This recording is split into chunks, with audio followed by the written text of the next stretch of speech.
ಈಗ 30 ಜಿಲ್ಲೆಯ 30 ಸುದ್ದಿಗಳನ್ನು ಒಂದೊಂದಾಗಿ ನೋಡ್ತಾ ಹೋಗೋಣ.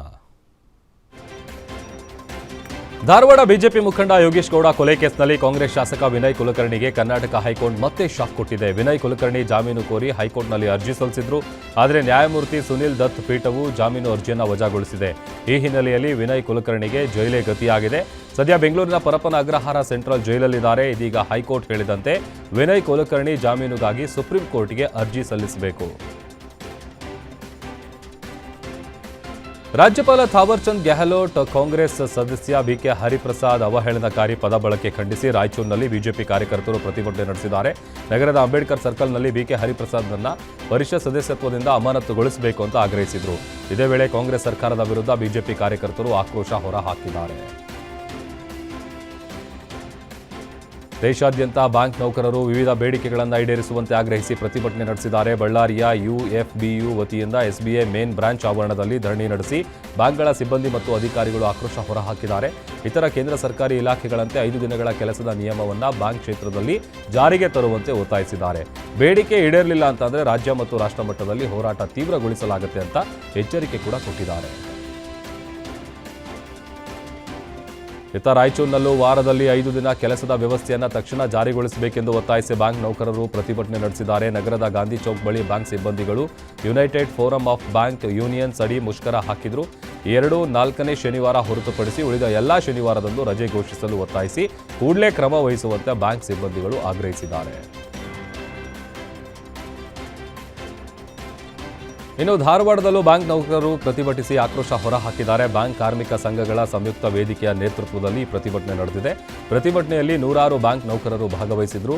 ಧಾರವಾಡದ ಜುಬಿಲಿ ವೃತ್ತದಿಂದ ಆರಂಭವಾದ ಪ್ರತಿಭಟನಾ ಮೆರವಣಿಗೆ ಡಿಸಿಡಿ ಕಚೇರಿವರೆಗೆ ಸಾಗಿದ್ದು, ರ್ಯಾಲಿಯ ಮೂಲಕ ನೌಕರರು ತಮ್ಮ ಆಕ್ರೋಶ ವ್ಯಕ್ತಪಡಿಸಿದ್ರು. ಈ ವೇಳೆ ಸರ್ಕಾರದ ವಿರುದ್ಧ ಘೋಷಣೆಗಳನ್ನು ಕೂಗಿ ತಮ್ಮ ಬೇಡಿಕೆಗಳನ್ನು ತಕ್ಷಣ ಈಡೇರಿಸುವಂತೆ ಒತ್ತಾಯಿಸಿದರು. ವಿವಿಧ ಬೇಡಿಕೆಗಳನ್ನು ಈಡೇರಿಕೆಗೆ ಒತ್ತಾಯಿಸಿ ಪ್ರತಿಭಟನೆ ಹಿನ್ನೆಲೆ ಕಾಫಿನಾಡು ಚಿಕ್ಕಮಗಳೂರಿನಲ್ಲೂ ಬ್ಯಾಂಕ್ ನೌಕರರ ಮುಷ್ಕರಕ್ಕೆ ಬೆಂಬಲ ಕೊಡಲಾಗಿದೆ. ಕೆನರಾ ಬ್ಯಾಂಕ್ ಮುಂಭಾಗದಲ್ಲಿ ಬ್ಯಾಂಕ್ ಸಿಬ್ಬಂದಿಗಳಿಂದ ಪ್ರತಿಭಟನೆ ನಡೆದಿದ್ದು, ರಾಷ್ಟ್ರೀಯ ಬ್ಯಾಂಕ್ಗಳ ಸಿಬ್ಬಂದಿಗಳು ಕರ್ತವ್ಯಕ್ಕೆ ಗೈರಾಗಿದ್ದಾರೆ. ಇನ್ನು ಜಿಲ್ಲೆಯಾದ್ಯಂತ 300ಕ್ಕೂ ಹೆಚ್ಚು ರಾಷ್ಟ್ರೀಯ ಬ್ಯಾಂಕ್ ಸಿಬ್ಬಂದಿಗಳಿಂದ ಮುಷ್ಕರ ಮಾಡಲಾಗಿದ್ದು, ಬ್ಯಾಂಕ್ಗಳು ಎಂದಿನಂತೆ ಕರ್ತವ್ಯ ನಿರ್ವಹಿಸಿವೆ. 5 ದಿನ ಬ್ಯಾಂಕಿಂಗ್ ವ್ಯವಸ್ಥೆ ಜಾರಿಗೊಳಿಸುವಂತೆ ದೇಶಾದ್ಯಂತ ಬ್ಯಾಂಕ್ ನೌಕರರ ಮುಷ್ಕರ ಹಿನ್ನೆಲೆ ಬೀದರ್ನಲ್ಲಿ ಎಸ್ಬಿಐ ಬ್ಯಾಂಕ್ ಬಳಿ ಬ್ಯಾಂಕ್ ನೌಕರರು ಪ್ರತಿಭಟನೆ ನಡೆಸಿದ್ದಾರೆ. ಬ್ಯಾಂಕ್ ನೌಕರರಿಗೆ 5 ದಿನಗಳ ಕಾಲ ಬ್ಯಾಂಕಿಂಗ್ ವ್ಯವಸ್ಥೆ ಜಾರಿ ಮಾಡಬೇಕು. ಆದರೆ ಸರ್ಕಾರ ನಮ್ಮ ಬೇಡಿಕೆಯನ್ನು ನಿರ್ಲಕ್ಷ್ಯ ಮಾಡ್ತಾ ಇದೆ. ಕೇಂದ್ರ ಸರ್ಕಾರದ ಎಲ್ಲ ಇಲಾಖೆಗಳು 5 ದಿನಗಳ ಕಾಲ ಕಾರ್ಯನಿರ್ವಹಿಸುತ್ತೆ. ಇದೇ ರೀತಿ ಬ್ಯಾಂಕ್ ನೌಕರರು ತುಂಬಾ ಒತ್ತಡದಲ್ಲಿ ಕೆಲಸ ಮಾಡ್ತಾ ಇದ್ದೀವಿ. ಕೂಡಲೇ ಕೇಂದ್ರ ಸರ್ಕಾರ ನಮ್ಮ ಬೇಡಿಕೆ ಈಡೇರಿಸಬೇಕು ಅಂತ ಜಿಲ್ಲಾಧ್ಯಕ್ಷ ರಮೇಶ್ ಶಿಂದೆ ಆಗ್ರಹಿಸಿದ್ದಾರೆ. ವಿವಿಧ ಬೇಡಿಕೆಗಳನ್ನು ಈಡೇರಿಸುವಂತೆ ಆಗ್ರಹಿಸಿ ತುಮಕೂರಿನಲ್ಲೂ ಕೂಡ ಬ್ಯಾಂಕ್ ಸಿಬ್ಬಂದಿಗಳು ಪ್ರತಿಭಟಿಸಿದ್ದಾರೆ. ತುಮಕೂರು ನಗರದ ಎಸ್ಬಿಐ ಕೇಂದ್ರ ಕಚೇರಿ ಎದುರು 100 ಬ್ಯಾಂಕ್ ನೌಕರರು ಸೇರಿ ಪ್ರತಿಭಟನೆ ನಡೆಸಿ ನಾವೆಂದೂ ಸೋತಿಲ್ಲ, ನಾವೆಂದೂ ಸೋಲೋದಿಲ್ಲ ಅಂತ ಘೋಷಣೆ ಕೂಗುತ್ತಾ ಭಿತ್ತಿಪತ್ರ ಹಿಡಿದು ಪ್ರತಿಭಟಿಸಿದ್ರು.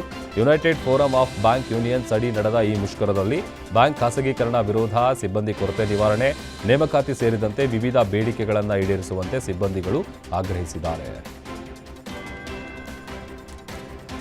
ವಾರದಲ್ಲಿ 5 ದಿನ ಕೆಲಸ ಸೇರಿದಂತೆ ವಿವಿಧ ಬೇಡಿಕೆ ಈಡೇರಿಕೆಗೆ ಆಗ್ರಹಿಸಿ ಬ್ಯಾಂಕ್ ಸಿಬ್ಬಂದಿಗಳು ಶಿವಮೊಗ್ಗದಲ್ಲಿ ಪ್ರತಿಭಟನೆ ನಡೆಸಿದ್ದಾರೆ. ರಾಷ್ಟ್ರೀಕೃತ ಬ್ಯಾಂಕ್ ನೌಕರರು ಕೆಲಸಕ್ಕೆ ಗೈರಾಗಿ ಪ್ರತಿಭಟನೆಗೆ ಭಾಗಿಯಾಗಿದ್ದಾರೆ.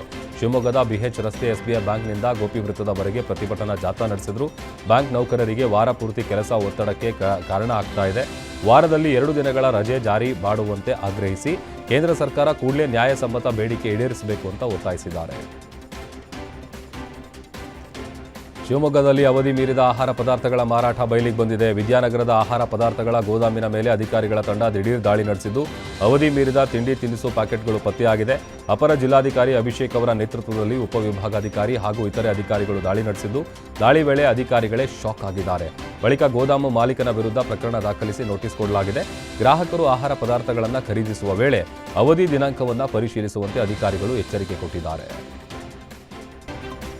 ಪರಶುರಾಮ ಪಾಟೀಲ ಎಂಬ ಜೀವಂತ ವ್ಯಕ್ತಿಗೆ ಮರಣ ಪ್ರಮಾಣ ಪತ್ರ ವಿತರಿಸಿರುವ ಘಟನೆ ಬೆಳಗಾವಿ ತಾಲೂಕಿನ ಖನಗಾಂವ್ ಗ್ರಾಮದಲ್ಲಿ ಬೆಳಕಿಗೆ ಬಂದಿದೆ. ಪರಶುರಾಮ ಪಾಟೀಲ ಅವರು ಬದುಕಿದ್ದಾಗಲೇ ತಮ್ಮ ಹೆಸರಿನಲ್ಲಿ ಮರಣ ಪ್ರಮಾಣ ಪತ್ರ ನೀಡಿರುವುದನ್ನು ಕಂಡು ಕಂಗಾಲಾಗಿದ್ದಾರೆ. ಇತ್ತೀಚೆಗೆ ರೇಷನ್ ಕಾರ್ಡ್ ರದ್ದು ಆದ ನಂತರ ನಡೆದ ಪರಿಶೀಲನೆ ವೇಳೆ ಈ ಅಚ್ಚರಿ ಸಂಗತಿ ಬಹಿರಂಗ ಆಗಿದೆ. ಮರಣ ಪ್ರಮಾಣ ಪತ್ರದ ಕಾರಣದಿಂದ ಪರಶುರಾಮ ಪಾಟೀಲ್ ಅವರಿಗೆ ಸಿಗಬೇಕಾದ ಸರ್ಕಾರಿ ಸವಲತ್ತುಗಳು ರದ್ದಾಗಿದ್ದು ಅವರು ತೀವ್ರ ಸಂಕಷ್ಟಕ್ಕೆ ಒಳಗಾಗಿದ್ದಾರೆ. ಈ ಹಿನ್ನೆಲೆ ಕಂದಾಯ ಇಲಾಖೆ ಸಿಬ್ಬಂದಿ ಹಾಗೂ ಅಧಿಕಾರಿಗಳ ವಿರುದ್ಧ ಪರಶುರಾಮ ಪಾಟೀಲ ತೀವ್ರ ಆಕ್ರೋಶ ವ್ಯಕ್ತಪಡಿಸಿದ್ದಾರೆ. ಬೆಂಗಳೂರಿನಲ್ಲಿ ದಿನದಿಂದ ದಿನಕ್ಕೆ ರೋಡ್ ರೇಜ್ ಪ್ರಕರಣಗಳು ಮಿತಿ ಮೀರ್ತಾ ಇದೆ. ಹೆದ್ದಾರಿಯಲ್ಲಿ ಕಾರು ಚಲಿಸುತ್ತಿದ್ದಾಗಲೇ ಬೈಕ್ ಸವಾರ ಕಾರಿನ ಡೋರ್ ಓಪನ್ ಮಾಡಿ ಹಲ್ಲೆಗೆ ಯತ್ನಿಸಿದ್ದಾನೆ. ಎಲೆಕ್ಟ್ರಾನಿಕ್ ಸಿಟಿ ಸಮೀಪ ರಸ್ತೆಯಲ್ಲಿ ಕಾರು ಹೋಗಲು ಬಿಡದೆ ಕಾರಿನ ಮಧ್ಯೆ ಬಂದು ಕಿರಿಕ್ ಮಾಡಿದ್ದಾನೆ. ಇನ್ನು ಪುಂಡರ ವಿಡಿಯೋ ಸೋಷಿಯಲ್ ಮೀಡಿಯಾದಲ್ಲಿ ವೈರಲ್ ಆಗಿದ್ದು ಸಾರ್ವಜನಿಕರು ಆಕ್ರೋಶ ಹೊರಹಾಕ್ತಾ ಇದ್ದಾರೆ. ಚಿತ್ರದುರ್ಗ ನಗರದಲ್ಲಿ ಹಸು ಕಳ್ಳರ ಗ್ಯಾಂಗ್ ಸಕ್ರಿಯವಾಗಿದ್ದು ರಾತ್ರೋರಾತ್ರಿ ಬಂದು ಹಾಲು ಕರೆಯುವ ಹಸುಗಳನ್ನು ಟಾರ್ಗೆಟ್ ಮಾಡಿ ಕಳ್ಳತನ ನಡೆಸ್ತಾ ಇದ್ದಾರೆ. ಒಂದೇ ವರ್ಷದ ಅವಧಿಯಲ್ಲಿ ಸುಮಾರು 25ರಿಂದ 30 ಹಸುಗಳನ್ನು ಕದ್ದಿರುವ ಆರೋಪ ಕೇಳಿಬಂದಿದೆ. ಇತ್ತೀಚೆಗೆ ಕಾಮನಬಾವಿ ಬಡಾವಣೆಯಲ್ಲಿ ನಡೆದ ಹಸುಗಳತನ ಕೇಸ್ ಸಿಸಿಟಿವಿ ಕ್ಯಾಮೆರಾದಲ್ಲಿ ದಾಖಲಾಗಿದ್ದು ಕಳ್ಳರ ಕೈಚಳಕ ಬಹಿರಂಗ ಆಗಿದೆ. ಹಸು ಕದ್ರೆ ನಮ್ಮ ಬದುಕು ಹೇಗೆ ಅಂತ ಸ್ಥಳೀಯರು ಅಳಲು ತೋಡ್ಕೊಂಡಿದ್ದಾರೆ. ಹಸು ಕಳ್ಳರ ಗ್ಯಾಂಗ್ನಿಂದ ಮುಕ್ತಿ ನೀಡಬೇಕು, ಆರೋಪಿಗಳನ್ನು ತಕ್ಷಣ ಬಂಧಿಸಬೇಕು ಅಂತ ಸ್ಥಳೀಯರು ಪೊಲೀಸರಿಗೆ ಒತ್ತಾಯಿಸ್ತಾ ಇದ್ದಾರೆ. ಮದುವೆಯಾಗಿ 2.5 ತಿಂಗಳಿಗೆ ನವವಿವಾಹಿತೆ ಮನೆ ಬಿಟ್ಟು ಓಡಿ ಹೋಗಿದ್ದ ಹಿನ್ನೆಲೆ ಮಾನ ಮರ್ಯಾದೆ ಹೋಯಿತು ಅಂತ ಮನನೊಂದ ನವವಿವಾಹಿತ ಯುವಕ ಆತ್ಮಹತ್ಯೆ ಮಾಡಿಕೊಂಡಿದ್ದಾನೆ. ದಾವಣಗೆರೆ ತಾಲೂಕಿನ ಗುಮ್ಮನೂರು ಗ್ರಾಮದಲ್ಲಿ ಘಟನೆ ನಡೆದಿದೆ. 32 ವರ್ಷದ ಹರೀಶ್ ಮೃತ ನವವಿವಾಹಿತ. ಹರೀಶ್ ನೇಣು ಬಿಗಿದುಕೊಂಡು ಆತ್ಮಹತ್ಯೆಗೆ ಶರಣಾಗಿದ್ದು ಸ್ಥಳದಲ್ಲಿ ಡೆತ್ ನೋಟ್ ಕೂಡ ಪತ್ತೆಯಾಗಿದೆ. ಈ ದುರ್ಘಟನೆಯ ಸುದ್ದಿ ತಿಳಿದ ನಂತರ ಹರೀಶ್ ಸರಸ್ವತಿ ದಂಪತಿಗೆ ಮದುವೆ ಮಾಡಿಸಿದ್ದ ಯುವತಿಯ ಸೋದರ ಮಾವ ರುದ್ರೇಶ್ ಕೂಡ ಆತ್ಮಹತ್ಯೆಗೆ ಶರಣಾಗಿದ್ದಾರೆ. ಈ ಘಟನೆಯ ಕುರಿತು ಸ್ಥಳೀಯ ಪೊಲೀಸ್ ಠಾಣೆಯಲ್ಲಿ ಪ್ರಕರಣ ದಾಖಲಾಗಿದ್ದು ಸದ್ಯ ತನಿಖೆ ಮುಂದುವರೆದಿದೆ. ಪತ್ನಿಗೆ ಅನೈತಿಕ ಸಂಬಂಧವಿದೆ ಅಂತ ಶಂಕಿಸಿ ಪಾಪಿ ಪತಿ ಪತ್ನಿಯನ್ನ ಕೊಲೆಗೈದು ಅಂತ್ಯಕ್ರಿಯೆಗೆ ಸಿದ್ಧತೆ ನಡೆಸಿದ ಘಟನೆಯು ಚಿತ್ರದುರ್ಗ ಜಿಲ್ಲೆಯ ಹೊಳಲ್ಕೆರೆ ತಾಲೂಕಿನ ಹಿರೇಎಮ್ಮಿಗನೂರು ಗ್ರಾಮದಲ್ಲಿ ನಡೆದಿದೆ. 48 ವರ್ಷದ ಮಮತಾ ಕೊಲೆಯಾದ ಮಹಿಳೆಯಾಗಿದ್ದಾಳೆ. ಇನ್ನು ಕುಟುಂಬಸ್ಥರಿಗೆ ಪತ್ನಿ ಏಣಿ ಮೇಲಿಂದ ಬಿದ್ದು ಸಾವನ್ನಪ್ಪಿದ್ದಾಳೆ ಅಂತ ಕತೆ ಕಟ್ಟಿದ್ದ. ಮಾಹಿತಿ ತಿಳಿದು ಸ್ಥಳಕ್ಕೆ ಚಿಕ್ಕಜಾಜೂರು ಪೊಲೀಸರು ಭೇಟಿ ನೀಡಿ ಪತಿ ರವಿಕುಮಾರ್ನನ್ನ ವಿಚಾರಣೆ ಮಾಡಿದ ವೇಳೆ ತಾನೇ ಕೊಲೆ ಮಾಡಿರೋದಾಗಿ ಬಾಯ್ಬಿಟ್ಟಿದ್ದಾನೆ. ಚಿಕ್ಕಜಾಜೂರು ಠಾಣೆಯಲ್ಲಿ ಸದ್ಯ ಎಫ್ಐಆರ್ ಕೂಡ ದಾಖಲಾಗಿದೆ. ಹಾಡಹಗಲೇ ಮುಸುಕುದಾರಿ ದುಷ್ಕರ್ಮಿಗಳಿಬ್ಬರು ಚಿನ್ನದ ಅಂಗಡಿಗೆ ನುಗ್ಗಿ ಮಾಲೀಕನಿಗೆ ಬಂದೂಕು ತೋರಿಸಿ ದರೋಡೆ ನಡೆಸಿದ್ದಾರೆ. ವಿಜಯಪುರದ ಹಲಸಂಗಿ ಗ್ರಾಮದಲ್ಲಿ ನಡೆದಿದ್ದ ಭೂಮಿಕಾ ಜ್ಯುವೆಲರ್ ಶಾಪ್ನಲ್ಲಿ ಈ ಘಟನೆ ನಡೆದಿತ್ತು. ಬೈಕ್ ಮೇಲೆ ಬಂದಿದ್ದ ಇಬ್ಬರು ದುಷ್ಕರ್ಮಿಗಳು ಚಿನ್ನದ ಅಂಗಡಿಯ ಮಾಲೀಕ ಮಹಾರುದ್ರ ಕಂಚಗಾರ ಎಂಬುವವರಿಗೆ ಪಿಸ್ತೂಲನ್ನು ತೋರಿಸಿ 205 ಗ್ರಾಂ ಚಿನ್ನಾಭರಣ ಹಾಗೂ 1 ಕೆಜಿಯಷ್ಟು ಬೆಳ್ಳಿ ಆಭರಣ ದೋಚಿ ಪರಾರಿಯಾಗಿದ್ದಾರೆ. ಸದ್ಯ ದರೋಡೆಕೋರರ ಬಂಧನಕ್ಕಾಗಿ ವಿಜಯಪುರ ಪೊಲೀಸರು ಬಲೆ ಬೀಸಿದ್ದಾರೆ. ಕಾವೇರಿ ನದಿಯಲ್ಲಿ ಈಜಲು ತೆರಳಿದ್ದ ಇಬ್ಬರು ಯುವಕರು ನೀರಿನಲ್ಲಿ ಮುಳುಗಿ ಸಾವನ್ನಪ್ಪಿರುವ ಘಟನೆ ಮಂಡ್ಯದ ಮಳವಳ್ಳಿಯ ಮುತ್ತತ್ತಿ ಹಾಗೂ ಶ್ರೀರಂಗಪಟ್ಟಣದ ಬಲಮುರಿಯಲ್ಲಿ ಪ್ರತ್ಯೇಕ ಘಟನೆ ನಡೆದಿದೆ.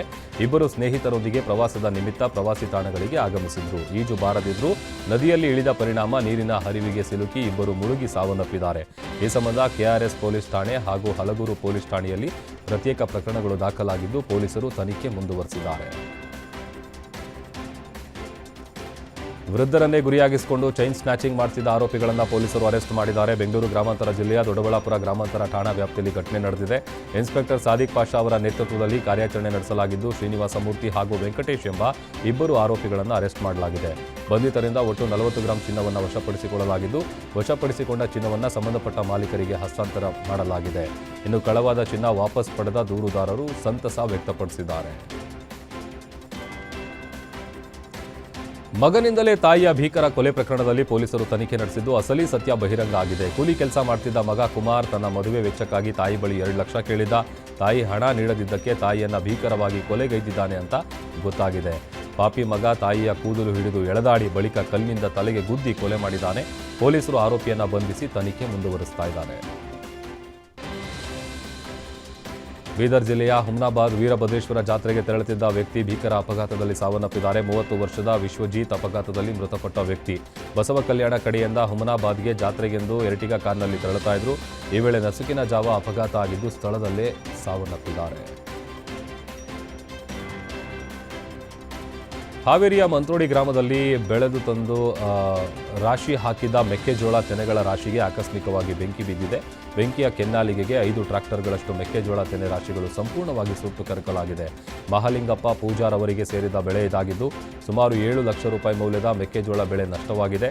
ಇದರಿಂದ ಮನನೊಂದ ರೈತರು ಕಣ್ಣೀರಿಡ್ತಾ ಇದ್ದಾರೆ. ಈ ಘಟನೆ ಸವಣೂರು ಪೊಲೀಸ್ ಠಾಣೆಯಲ್ಲಿ ಪ್ರಕರಣ ದಾಖಲಾಗಿದೆ. ಕಾಫಿನಾಡು ಚಿಕ್ಕಮಗಳೂರಿನ ದತ್ತಪೀಠದಲ್ಲಿ ಮಾಂಸ ಆಯಿತು. ಇದೀಗ ಮುಳ್ಳಯ್ಯನಗಿರಿಯ ಮುಳ್ಳಪ್ಪ ಸ್ವಾಮಿಯ ಗದ್ದುಗೆ ಮೇಲೆ ಚಪ್ಪಲಿ ಧರಿಸಿ ಓಡಾಡಿದ ಪ್ರವಾಸಿಗರ ವಿರುದ್ಧ ಭಕ್ತರು ಕಿಡಿಕಾರ್ತಾ ಇದ್ದಾರೆ.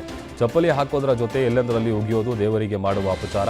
ಧಾರ್ಮಿಕ ಭಾವನೆ ಜೊತೆ ಹುಡುಗಾಟ ಆಡೋದು ಸರಿಯಲ್ಲ ಅಂತ ಆಕ್ರೋಶ ಹೊರಹಾಕಿದ್ದಾರೆ. ಧಾರ್ಮಿಕ ಕ್ಷೇತ್ರವನ್ನು ಅಪವಿತ್ರ ಮಾಡುವವರ ವಿರುದ್ಧ ನಾವು ಹೋರಾಟ ಮಾಡ್ತೀವಿ ಅಂತ ಹಿಂದೂ ಸಂಘಟನೆ ಕಾರ್ಯಕರ್ತರು ಎಚ್ಚರಿಕೆ ನೀಡಿದ್ದಾರೆ. ಧಾರವಾಡ ಜಿಲ್ಲೆಯ ಮಿಶ್ರಿಕೋಟಿ ಗ್ರಾಮದಲ್ಲಿ ಹುಚ್ಚುನಾಯಿ ದಾಳಿಗೆ ಮಕ್ಕಳು, ಮಹಿಳೆಯರು ಹಾಗೂ ವೃದ್ಧರು ಸೇರಿ 15ಕ್ಕೂ ಹೆಚ್ಚು ಮಂದಿಗೆ ಗಾಯ ಆಗಿದೆ. ಗ್ರಾಮದ ಮನೆ ಅಂಗಳದಲ್ಲಿ ಆಟ ಆಡ್ತಿದ್ದ ಮಕ್ಕಳು ವೃದ್ಧರ ಮೇಲೆ ದಾಳಿ ನಡೆಸಿ ಮನಬಂದಂತೆ ಕಚ್ಚಿದೆ. ಪ್ರತಿನಿತ್ಯ ನಾಯಿಯ ಉಪಟಳ ತೀವ್ರಗೊಂಡು ಸಾರ್ವಜನಿಕರಲ್ಲಿ ಭಯಭೀತಿಯ ವಾತಾವರಣ ನಿರ್ಮಾಣ ಆಗಿತ್ತು. ದಾಳಿ ನಡೆಸ್ತಾ ಇದ್ದ ನಾಯಿಗಳನ್ನು ಗ್ರಾಮಸ್ಥರು ಹೆದರಿಸಿ ಓಡಿಸಿದ್ದು ಈ ದೃಶ್ಯ ಸಿಸಿಟಿವಿ ಕ್ಯಾಮೆರಾದಲ್ಲಿ ದಾಖಲಾಗಿದೆ. ಗಾಯಗೊಂಡವರನ್ನ ಆರೋಗ್ಯ ಕೇಂದ್ರದಲ್ಲಿ ಚಿಕಿತ್ಸೆ ಕೊಡಿಸಲಾಗಿದ್ದು, ಕೆಲವರನ್ನ ಹೆಚ್ಚಿನ ಚಿಕಿತ್ಸೆಗೆ ಹುಬ್ಬಳ್ಳಿಯ KMCRI ಆಸ್ಪತ್ರೆಗೆ ದಾಖಲಿಸಲಾಗಿದೆ. ಶಿವಮೊಗ್ಗದಲ್ಲಿ ಪ್ರೀಪೇಯ್ಡ್ ಆಟೋ ಕೌಂಟರ್ಗೆ ಚಾಲನೆ ಸಿಕ್ಕಿದೆ. ಕೆಎಸ್ಆರ್ಟಿಸಿ ಬಸ್ ನಿಲ್ದಾಣದ ಮುಂಭಾಗ ಕೌಂಟರ್ ಉದ್ಘಾಟಿಸಲಾಯಿತು. ಜಿಲ್ಲಾಧಿಕಾರಿ ಪ್ರಭುಲಿಂಗ ಕವಳಿಕಟ್ಟಿ ನೂತನ ಪ್ರೀಪೇಯ್ಡ್ ಕೌಂಟರ್ಗೆ ಚಾಲನೆ ನೀಡಿದರು. ಪ್ರೀಪೇಯ್ಡ್ ಆಟೋ ಕೌಂಟರ್ ಉದ್ಘಾಟಿಸಿದ ಬಳಿಕ ಕೆಎಸ್ಆರ್ಟಿಸಿ ನಿಲ್ದಾಣದ ಪ್ರೀಪೇಯ್ಡ್ ಕೌಂಟರ್ನಲ್ಲಿ ರಶೀದಿ ಪಡೆದು 3 ಅಧಿಕಾರಿಗಳು ಖಾಸಗಿ ಬಸ್ ನಿಲ್ದಾಣದವರೆಗೆ ಆಟೋ ಸಂಚಾರ ಮಾಡಿದರು.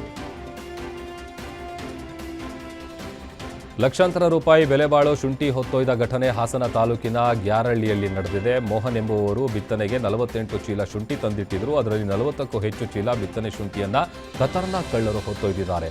ಇದರಿಂದಾಗಿ ರೈತರು ಕಂಗಾಲಾಗಿದ್ದು, ರೈತರಿಗೆ ಹೀಗೆ ಮಾಡಬೇಡಿ ಅಂತ ತಮ್ಮ ಅಳಲನ್ನು ತೋಡ್ಕೊಂಡಿದ್ದಾರೆ.